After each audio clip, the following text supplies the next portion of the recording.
She was just a nurse rushing to catch a cheap flight home, until a billionaire's private jet sealed its doors behind her. Now, 30,000 feet above the Atlantic, trapped beside the world's most mysterious CEO, she blurts, "I'm not supposed to be here." He smiles. Then maybe fate has better plans. But when the jet's headed for Iceland, not Chicago, one mistake becomes the most dangerous, unforgettable trip of her life. Before we begin, click subscribe, like the video, and tell me where you're watching from. Your support helps us to bring more interesting stories like this, and you don't want to miss it. Now, let's begin. As the jet leveled and warmth returned to her fingers, Edith realized her tight chest wasn't just from the altitude, it was from 2 years of exhaustion compacted into one body. Grief, endless double shifts, the sound of heart monitors and whispered prayers. Her life had been lived between alarms and goodbyes. She hadn't planned to talk, but the words pushed up anyway, fragile and restless. "I think there's been a mistake," she blurted suddenly, voice cracking in the stillness. Across the cabin, the man who'd been quietly scrolling through his tablet looked up. Fritz Tate. Even in the dim light, his presence carried that strange calm people mistake for power. His blue-gray eyes held hers for a second too long, unreadable. "A mistake?" he asked, setting the tablet aside. Yes, I boarded the wrong flight." She gestured helplessly toward the aisle. "I was supposed to be on a budget airline to Chicago, but I must have gone to the wrong gate. The attendant called me Miss Hunt, but my name's Hertz, Edith Hertz." Fritz's brow lifted slightly, not in irritation, but in quiet intrigue. "You boarded a private jet to Iceland by accident?" Her blush burned hot against her dark skin. "I told you I'm exhausted. I worked a double shift. I wasn't thinking straight." For a heartbeat, he said nothing. Then, unexpectedly, he laughed. It wasn't sharp or forced. It was warm, deep, like the first crack of sunlight through a frozen window. Edith blinked, startled. "You find this funny?" "I find it remarkable," he said, still smiling faintly. "In 20 years of business, no one's ever made it onto my jet without an appointment. You might be the first person to hack my life without even trying." "I'm not hacking anything," she said, gripping her pink backpack. "I just want to get off this plane." His tone softened. "We're already halfway across the Atlantic. Turning around now would take longer than getting there." Edith pressed her palms to her eyes. "I can't go to Iceland. I have a shift in 2 days. My brother has an interview I promised I'd help him prepare for. I don't belong here." Fritz leaned back, studying her like a puzzle he didn't mind taking time to solve. "Then let's make a deal," he said finally. "You stay calm, let the flight continue, and once we land, I'll fly you back myself. No harm done." Her eyes flicked toward him. "You're serious?" "Dead serious," he replied. "Call it an all-expenses mistake." Despite herself, she almost smiled. The man sitting across from her wasn't the arrogant billionaire she expected. He seemed quieter, grounded, like someone who'd been staring at his own walls for too long. "You're not angry?" she asked. He shook his head. "No. Angry's a waste of energy. Besides, I haven't had company in months." That admission hung between them, intimate and disarming. Edith didn't know what to say, so she looked out the window instead. The sky beyond was a sweep of navy and silver, the faint shimmer of the aurora borealis peeking through the clouds like a whisper. "Beautiful, isn't it?" he murmured, following her gaze. "I've never seen anything like it," she said softly. "Most people don't look up long enough to notice." Something about his tone, half wistful, half weary, made her chest ache. She wondered if anyone ever really noticed him either. After a long pause, she said, "You're different from what I imagined." Fritz's eyes met hers, steady and unflinching. "And what did you imagine?" "A man too rich to care. she said honestly. He smiled faintly, though there was no joy in it. I used to be. For a while, neither spoke. The hum of the engines filled the silence like a lullaby. Edith's heartbeat slowed. The panic began to fade, replaced by something quieter. Curiosity, maybe. She adjusted the seatbelt, watching his reflection in the window. You said you haven't had company in months. Why? He hesitated. Because I forgot how to talk to people who don't want something from me. The words were simple, but they hit harder than she expected. He wasn't bragging. He was confessing. Edith nodded slowly. Maybe that's why I ended up here, she murmured. Maybe, he said, eyes softening. Or maybe the universe thought we both needed a detour. A faint smile tugged at her lips as she looked out at the streak of color stretching over the horizon. For the first time that night, her shoulders dropped. The tension eased. She didn't know what waited in Iceland or why this strange, quiet billionaire made her feel safer than she should, but for now, she let herself breathe. And somewhere above the clouds, beneath the ghostly lights of the Arctic sky, two strangers, one broken by loss, one tired from saving everyone but herself, began the first conversation that would change them both. The cabin had gone silent except for the steady hum of the engines and the faint rustle of the Arctic wind outside. Time stretched thin at 30,000 feet, measured only by the rhythm of breath and the pulse of light beyond the windows. Hours passed. Their conversation, which began with polite awkwardness, had turned unexpectedly easy. Edith spoke about her brother, Malcolm, the kid who built model rockets from cereal boxes and still believed in miracles. Fritz listened, really listened, asking quiet questions that made her forget who he was. A billionaire, a man on magazine covers. Here, he was just a voice in the dark sky. But exhaustion was a tide, and Edith had no strength left to fight it. Mid-sentence, something about how hospital coffee could dissolve steel, her words trailed off. Her head tilted sideways, landing gently against Fritz's shoulder. He froze. The movement was so natural, so uncalculated, that it disarmed him more than any headline ever could. She didn't flinch at proximity, didn't pose, didn't apologize. She simply slept, like she'd been carrying the weight of the world too long and finally found a shoulder that could hold it. Fritz hesitated, his pulse strangely loud in his ears.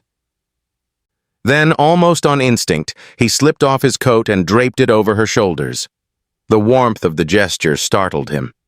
He hadn't reached for anyone in years, not since Amelia. He tried to look away, but his eyes kept returning to her face, peaceful, soft, unguarded. There was something painfully human about it. No angles, no agenda. Just a woman who gave too much of herself to everyone else. He wondered how long it had been since someone had done the same for her. Through the window, the northern lights shimmered, green and violet ribbons rippling across the night. The sight pulled at something deep in his chest, an ache both beautiful and unbearable. He whispered to the quiet cabin, "Maybe this is what real looks like." The phone beside him buzzed. A message from his assistant lit the screen. "Should I move your Reykjavik meetings to tomorrow? Weather looks unstable." His thumb hovered over the keyboard. Logic urged him to confirm, to get back to the life he could control. Schedules, numbers, things that didn't breathe or leave. But he didn't. Instead, he typed, "No. Let's take the scenic route."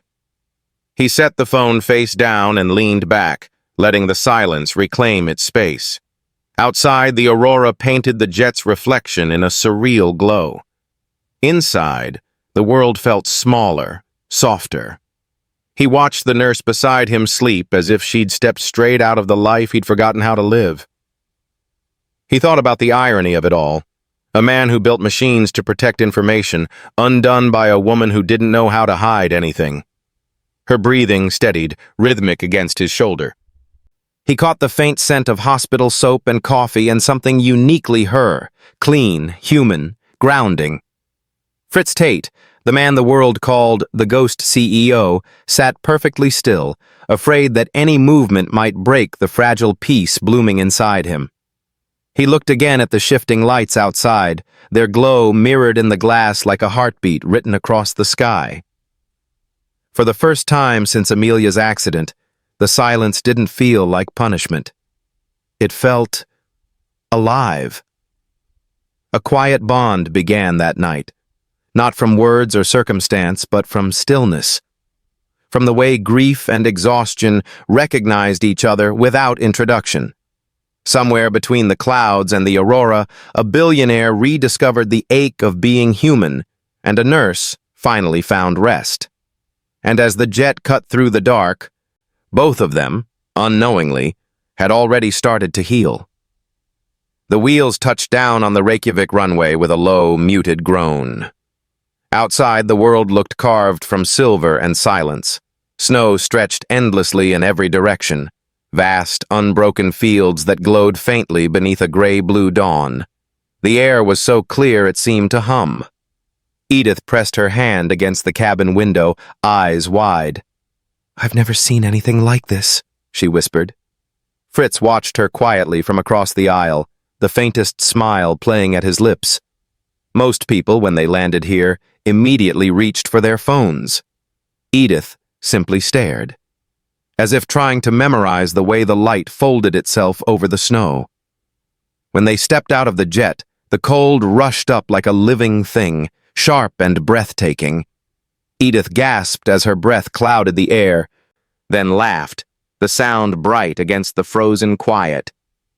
"I told you," Fritz said, tugging on his gloves. "Iceland doesn't ease you in, it just exists." "I can see that," she replied, tucking her curls into her scarf. "It's like another planet." He gestured toward a sleek black SUV waiting near the runway. "Come on, let's get you somewhere warm." The drive was like gliding through a dream.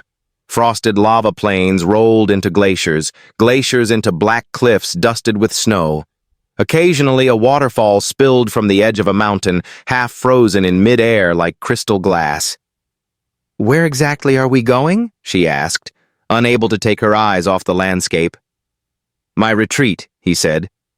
"A lodge I built years ago, one of the few things I designed myself." The car curved up a mountain road, and then the lodge came into view. It was stunning, an architectural marvel of glass, steel, and timber, perched on the edge of a cliff. Below it, waterfalls thundered into mist, their spray catching flecks of sunlight. The entire place seemed suspended between earth and sky. Edith stepped out of the car, her breath catching again. "This looks like it was built by the gods," she murmured. "Just an engineer with too much grief and not enough sleep," Fritz said quietly. She turned toward him, wanting to say something, but the wind swept her words away. Inside, the lodge was warm and impossibly still. The walls of glass framed panoramic views of the frozen valley below. A massive fireplace roared in the center, casting golden light across pale stone floors. Edith could see her reflection flicker in the glass, tiny against the vastness outside. "Stay here for a bit," Fritz said. "I'll have your return flight arranged." But fate had other plans. By the time they'd finished a late breakfast, fresh bread, coffee, and a quiet they both seemed reluctant to disturb, Fritz's phone buzzed with an alert. He frowned, scanning the screen. "What is it?" she asked. "The blizzard," he said. "It's moving faster than expected. All departures are grounded for at least 48 hours. Her heart dropped. 2 days? I can't. My shift? My brother? "Edith."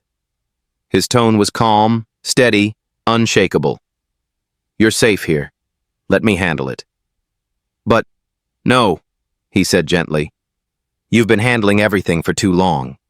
The words landed heavier than she expected. She looked at him, trying to find defiance, but found only sincerity. "You don't even know me," she whispered. I know enough, he said. You haven't stopped thinking about everyone else since we met. Maybe it's time someone thought about you. The silence stretched, warm this time, not awkward. The fire popped softly. Outside, snow began to fall, thick and slow, covering the world in white. Edith exhaled, the fight leaving her shoulders. 48 hours, she said finally. Then I go back. He nodded. 48 hours. Neither of them knew how much those hours would change. As the storm gathered outside, the wind singing against the glass, two strangers found themselves alone in a house built to withstand isolation. And both realized, quietly, that maybe they no longer wanted to. The next morning came softly, gray light bending through the glass walls, the snowstorm outside still murmuring like an unfinished song. The world beyond the windows was white and endless, but inside the lodge the fire had burned all night, its warmth pulsing through the silence. Edith sat curled on the couch, a mug of Icelandic coffee cupped in both hands. It smelled stronger than anything she'd ever brewed in the hospital break room. Rich, smoky, almost sweet. She took a sip and winced. Okay, she said softly, smiling. That's jet fuel. Across from her, Fritz chuckled for the first time that morning. He was barefoot now, dressed in a black sweater and gray trousers, the image of a man stripped of armor. It grows on you, he said. I'll take your word for it, she replied. For a while they let the storm do the talking. The snow tapped the glass, the wind sighed against the mountain walls. It was the kind of silence that demanded honesty, and maybe that's why she began to speak.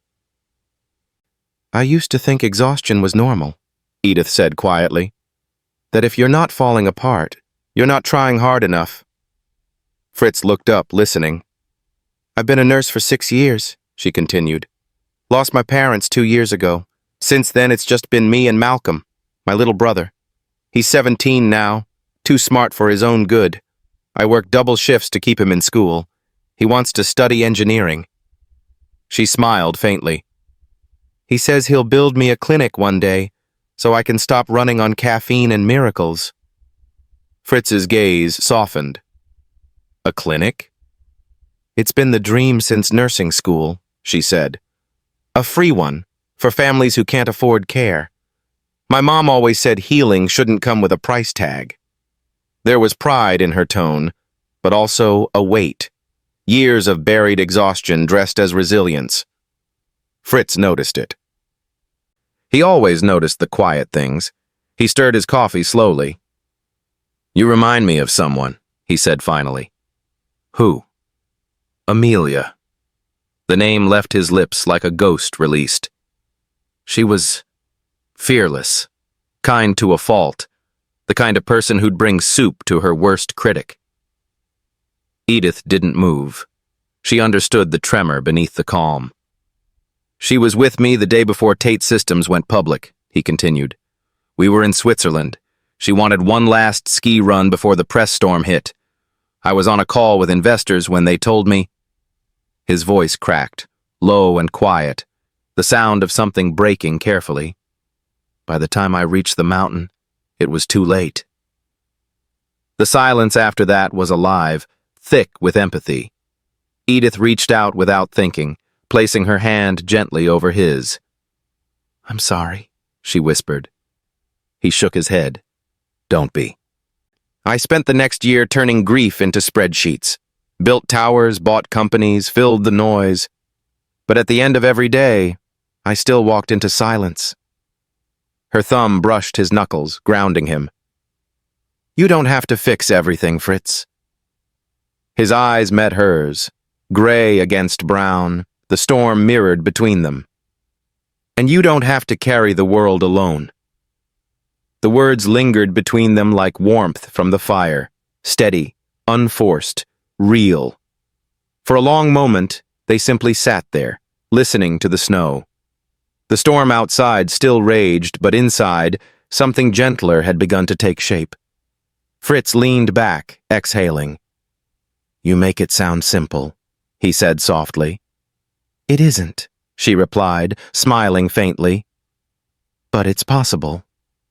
And in that glass lodge, surrounded by wind and silence and grief that no longer needed to hide, two people, one who had forgotten how to live and one who had forgotten how to rest, finally found a language that needed no translation. Not business, not medicine, just humanity. By nightfall, the storm had surrendered to stillness. The wind quieted, the snow softened into glitter under the moonlight, and the world outside the lodge looked like a secret waiting to be shared.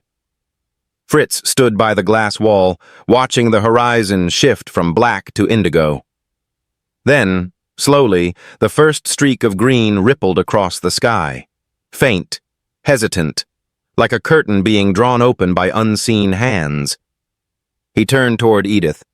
She sat by the fire, curled up beneath one of the lodge's wool blankets, lost in thought.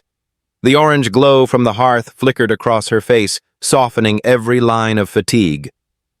"Come with me," he said. She looked up, surprised. "Outside? Now?" He nodded. "Trust me." Minutes later, she stood bundled in a fur-lined coat, boots sinking slightly into the fresh snow as Fritz opened the glass doors to the deck. The cold bit at her cheeks, sharp but exhilarating. Above them, the night was alive, green ribbons unfurling across the heavens, streaked with violet and gold. The aurora borealis danced in long, slow waves, painting the sky in silence. Edith's breath caught. "Oh, my God." Fritz smiled at her wonder. "You'd be amazed how many people come to Iceland and never look up." She didn't answer. She couldn't. The sight stole every word from her. The colors shimmered and shifted, breathing with the rhythm of the earth itself. Fritz handed her a pair of fur-lined gloves. Their fingers brushed, just briefly, but the spark that passed between them felt like electricity. "Here," he said quietly. "You'll get cold." "Too late," she murmured, slipping them on, her voice shaky with awe. "This is unreal." They stood side by side, the sky reflecting in the snow at their feet. The only sounds, the soft creak of the wind and their synchronized breathing. For the first time since she'd met him, Fritz didn't look like a man built of steel and solitude. He looked human, alive in the glow of the lights that swirled like a celestial heartbeat above them. Edith turned slightly toward him. "Do you come out here often?" "Used to," he said. "Before I started avoiding beautiful things." Her brow furrowed. "Why would you avoid beauty?" "Because it reminded me of what I'd lost." His voice was barely above a whisper. "Until now." She didn't press. She just stood there, letting the moment unfold, her shoulder brushing his. The heat between them felt out of place in the Arctic cold. Fritz looked at her then, not as a distraction, but as something painfully real. Her face glowed beneath the aurora, her brown skin catching the green light, her eyes bright with childlike wonder. For years, he'd looked at people and seen shadows of transactions. Tonight, he saw life. "You make the silence feel like music," he said quietly. Edith turned to him, startled. For a heartbeat, neither moved. The world seemed to hold its breath, the sky pulsing, the snow shimmering, the air charged with something larger than either of them could name. "Fritz," she began, but the word dissolved in the cold air. He didn't answer, only smiled faintly, as if afraid to break whatever spell had found them. They stood that way for a long time, two figures beneath the shifting lights, the night pressing close around them. For Edith, it was the first time in years she felt warmth that had nothing to do with blankets or coffee. It came from the inside, spreading through her like the softest kind of fire. And for Fritz, it was the first time since Amelia's death that his heart remembered how to beat. When the lights finally dimmed, neither spoke. They just stood together in the quiet glow of what had begun. Not an accident, not a coincidence, but something that felt dangerously close to fate. The morning after the aurora felt different, softer somehow. The storm had cleared completely, leaving behind skies so blue they looked freshly painted. The world outside glittered under the sunlight, every snowflake reflecting light like a secret. "Get dressed warmly," Fritz said over breakfast, his tone light but mysterious. "I want to show you something." Edith glanced up from her coffee. "You sound like a man planning an adventure." He smirked. "Maybe I am." An hour later, the SUV rolled across the icy plains, winding through volcanic ridges and valleys of frozen moss. When they finally stopped, Edith stepped out and gasped. Before her stretched the blue lagoon, a natural pool of turquoise water, steam curling upward into the crisp winter air.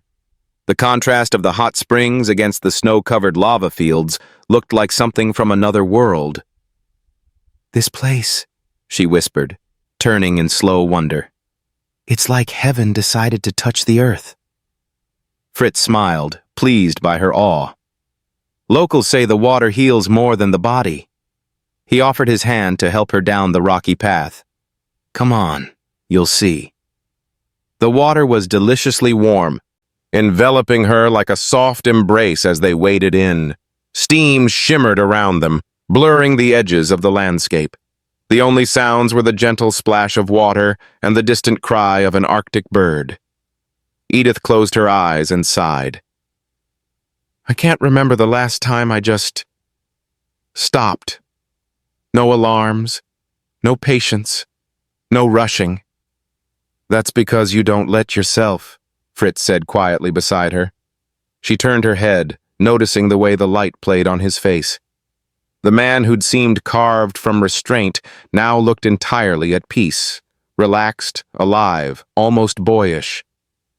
"Maybe you're right," she admitted. "Maybe I forgot how." They drifted closer without meaning to. The air between them shimmered, a fragile warmth that had nothing to do with the lagoon. Beneath the surface, their fingers brushed. Just a touch. But it was enough. A pulse of energy sparked through the water, subtle but undeniable. Edith inhaled sharply. Fritz didn't move away. He simply met her eyes, and something wordless passed between them. Something human, raw and real. They stayed like that for a while, suspended in the stillness, the world around them dissolving into steam and heartbeat. Later, back at the lodge, the mood was quiet but charged. They sat beside the fire again, plates half forgotten on the table, wine glasses catching the reflection of the flames. "For once," Fritz said softly, breaking the silence. "I'm glad something went wrong." Edith smiled, tilting her head. "You mean me boarding your jet by mistake?" He nodded, a slow grin spreading across his face. "Exactly that." The room glowed with a golden hush. Snow fell gently outside, each flake illuminated by the firelight. Fritz reached across the table, his hand covering hers. His touch was careful, as if afraid she might vanish. Edith didn't pull away. She looked at him, the man who had built walls out of machines and silence, and saw something tender breaking through. He leaned forward slightly, his voice barely a whisper. "You make it hard to stay a ghost." And then, as naturally as breathing, he kissed her. It wasn't urgent or practiced. It was hesitant, gentle, two people learning each other's language in real time, the kind of kiss that felt like both a question and an answer. When they finally drew back, the firelight danced between them, flickering like a promise. In that quiet Icelandic lodge, a billionaire who once forgot how to feel finally remembered, and the nurse who spent her life healing others began, for the first time, to heal herself. Outside, the snow kept falling, slow and endless, wrapping the world in white. Inside, something fragile and beautiful had begun to thaw. The next 2 days unfolded like something fragile and unreal, half memory, half miracle. Mornings began with laughter over coffee and Icelandic pancakes. Afternoons drifted into quiet walks along the frozen cliffs, and nights ended by the fire, their conversations blending with the hum of the wind. Neither of them spoke about what would happen when the storm ended, maybe because both knew it couldn't last. By the third morning, the snow had softened into a calm hush. The storm had finally cleared. Sunlight spilled through the glass walls of the lodge, glinting off the icicles like scattered diamonds. The radio crackled softly in the background, the pilot's voice announcing that all flights in and out of Reykjavik had resumed. Reality had returned. Fritz sat at the table, staring at his phone. Message after message lit the screen. Missed calls, meeting reminders, investor alerts, project deadlines. The life he'd paused for 72 hours was clawing its way back. Edith noticed him tense as he scrolled. "The world's calling," she said gently. He looked up at her. "It never stops." "Then maybe it's waiting for you," she said, smiling faintly. "It's what you built, after all." He didn't smile back. Instead, his gaze drifted toward her suitcase sitting by the door. Her pink backpack leaned against it, the same one that had started all of this. "You're really leaving," he said. It wasn't a question. "I have to," she said quietly. "Malcolm's waiting. My shift starts tomorrow. I have people who depend on me." "You could stay," he said, his voice soft but urgent. "Just a few more days." She turned to face him fully. "Fritz." He rose, crossing the space between them in 2 strides. "You've spent your whole life taking care of everyone else. Let someone take care of you, just this once." Her eyes shimmered, not from sadness, but from something deeper. Gratitude, disbelief, maybe even love. "You don't understand," she said. "If I stay, I'll lose the only thing that keeps me grounded. You live in a world I don't belong in." He shook his head. "Then let me visit yours." The words hit her like a slow, warm wave. No man had ever said that to her before. Not visit, not belong, not yours. But reality was heavier than hope. She exhaled shakily, forcing herself to step back. "You can't visit exhaustion, Fritz. Or grief. Or the sound of a 12-hour night shift in the ICU. My world isn't built for people like you." He tried to speak, but she placed a hand gently on his chest. "And that's okay," she whispered. "Maybe that's what makes this real." For a long moment they stood there, 2 worlds touching but never merging. His hand found hers, fingers lingering, reluctant to let go.